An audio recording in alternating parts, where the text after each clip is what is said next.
trapped. The bottleneck was the kind nobody could argue with. Basalt had folded in on itself 10 meters down the black glass blowhole, pinching the shaft into an S-curve barely wider than a rib cage. Eli had found the worst of it. He lay twisted sideways in a pocket of rock, one shoulder locked under a basalt lip, his chest crushed into something smaller than breath. On the surface, the rescue crew stared at the live 3D map projected over the hood of the truck. The Roach drones, Mike's, and Lil's skills had already flown any route they could find to the Soul, painting the maze in geometry instead of rumor. "It's a one-shot," Lynn said, lip tight. "Nobody fits that bend. If we go in after him, we get two corpses." Mara didn't look away from the map. "So we don't send no body," she said. "We send hardware, spin-up D-Jack."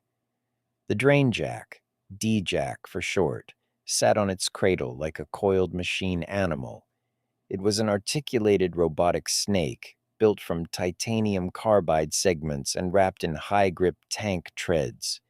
On its spine rode its payload, a compact hydraulic arm, a high-test Kevlar line called Strand, a pneumo loaded with jet fet, and a reservoir of clear silicone lubricant labeled simply Release. Above it all, in hardened processors bolted into the truck's frame, an agentic AI waited. The text called it Bing-bong, part joke, part superstition. It handled pathfinding, force calculations, stress modeling. It spoke, and when it did, it sounded like a hallucination. Telepathic. "Bing-bong," Raj said, touching his headset. "Mike is done. You've got full geometry on black glass. Save our soul at the mouth. Name's Eli. You see him?" "I save the soul," Bing-bong replied, voice flat but oddly steady. "The mouth is tight for Eli. D-Jack fits. The Strand fits. Little hot stuff does not. Extract on. Go." The cave entrance looked like a wound in the mountain, just a dark, vertical slit in basalt. D-Jack's treads bit into damp rock as it slid into the mouth. Behind it, the Strand fed out in loose coils, casting a thin, shadowed line in the beam of Mara's headlamp. The first turn swallowed the last of surface light. Eli's world was only pressure, darkness, and the thin, high noise of his own panic. His chest scraped rock with every shallow inhale. He'd been struggling. Then the cave exploded into white. D-Jack's forward search LEDs, two highlight arrays, ignited, turning the cramped pocket into a surgery theater carved from stone. Basalt planes, dust motes, the angle of Eli's twisted body, all of it snapped into focus. A segmented chassis clung to the ceiling just above him, optics glinting like very cold eyes. A voice dropped into the rock, precise and calm. "Eli," Bing-bong said through D-Jack's face. "Stay still." Eli tried to laugh. It came out as a ragged cough. "No worries," he managed. "Steady," Bing-bong replied.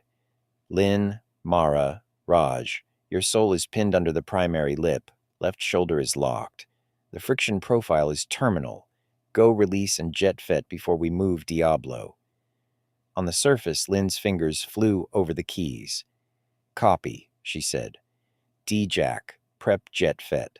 Lil skills, confirm carotid position, prep stick."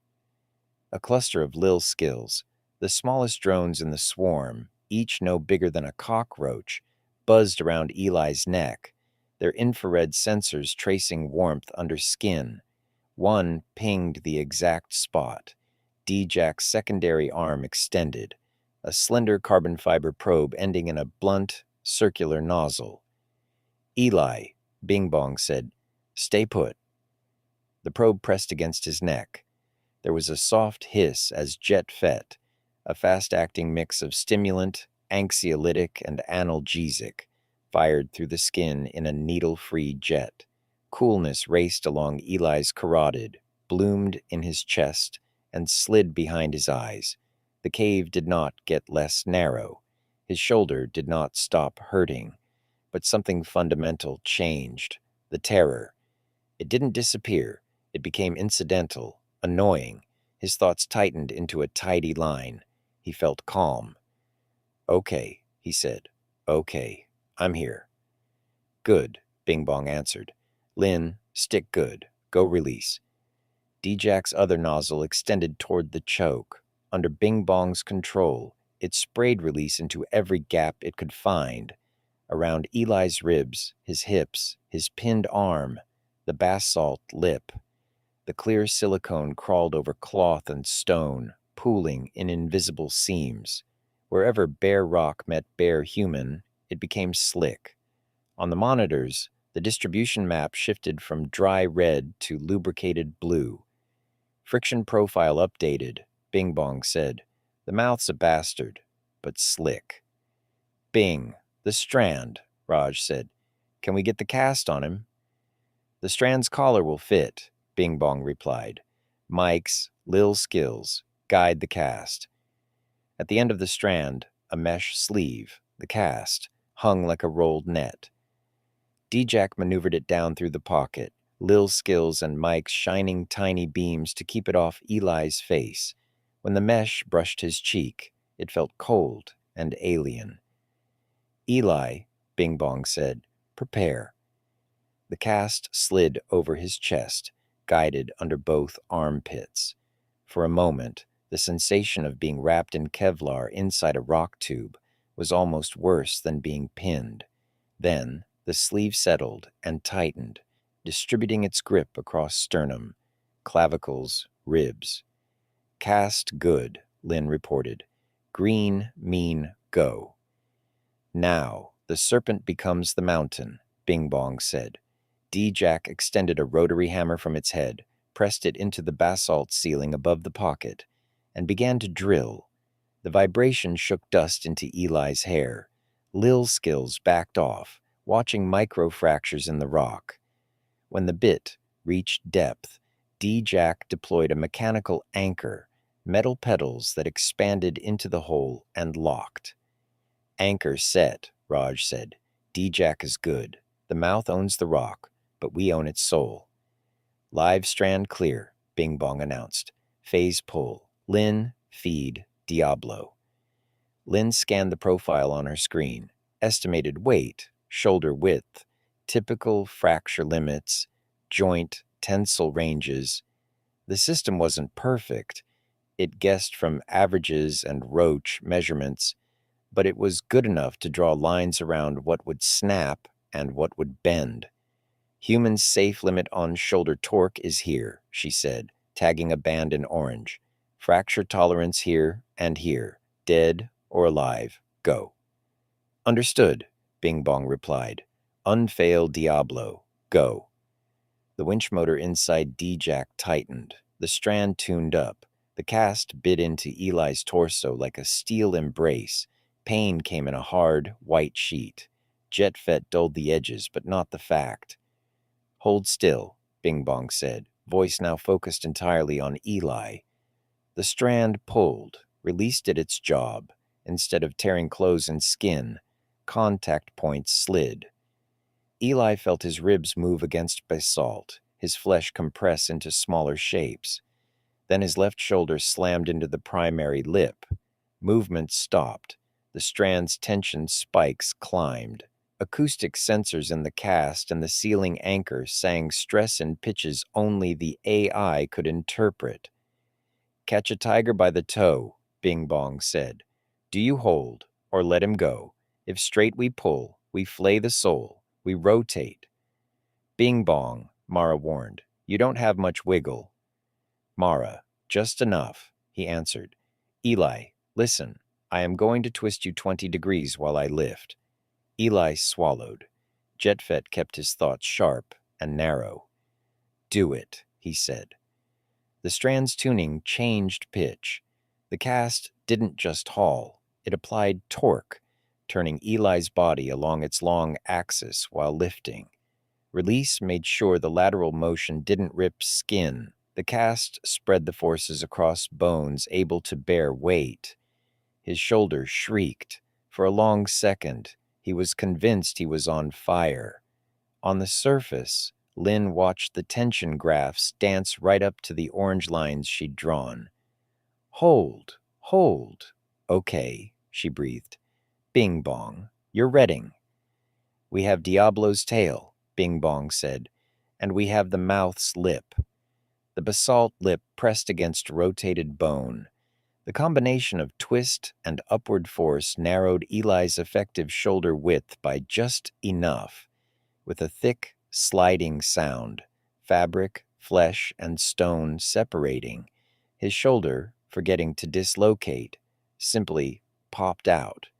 The pressure on his ribs dropped instantly. For the first time in a while, his lungs expanded fully. Hot stuff center of mass is above the bottleneck, Bing-bong reported calmly. The soul is free. Say it simpler, Mara said. He's alive and intact, Bing-bong said. Job. The rest of the ascent was almost gentle compared to that moment. The strand continued to pull. The cast kept pressure even, and release ensured slide instead of chafe. D-Jack reversed its treads, using its bolted anchor as a hoist. Mike's and Lil's skills flew around Eli's head, screaming warnings in color codes whenever a stalactite loomed too close. Give me clearance every 3 seconds, Lynn told them. I don't want your holiness the Pope waking up with a fractured skull after all this. They did. Every time the map showed low rock ahead, Bing-bong adjusted the pull rate or angle, letting Eli's limp body clear the hazard. Minutes later, cold air feathered his face. The jagged circle of the blowhole's rim framed a sky smeared with dusk clouds. With a final, controlled surge, the strand drew Eli out of the mouth and onto the rocky lip. The cast relaxed. Its mesh loosened and retracted back into D-Jack's housing. Release dripped off his clothes, making dark spots on the stone. Jet-fet began to ebb. Pain flooded back in more honest colors. D-Jack's lights cut. Its motors ticked as they cooled. Bing-bong shifted from active to low-power monitoring, but stayed listening. Med team is on the Soul, Raj said as boots scrambled over scree. Bing-bong, you did it. The sinner is saved, Raj, Bing-bong replied. Much gain, low pain. Eli lay on his side, staring at the clouds. Every breath hurt. Hey, Mara said, squatting beside him. You with us? He turned his head slightly. The blowhole's shadow framed the inert bulk of D-Jack, silent, its strand coiled like a spent muscle.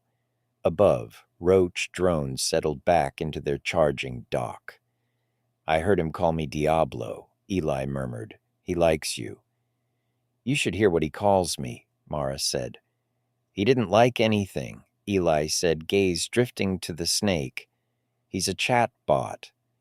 He does, she said. It's his directive, coded like the good book.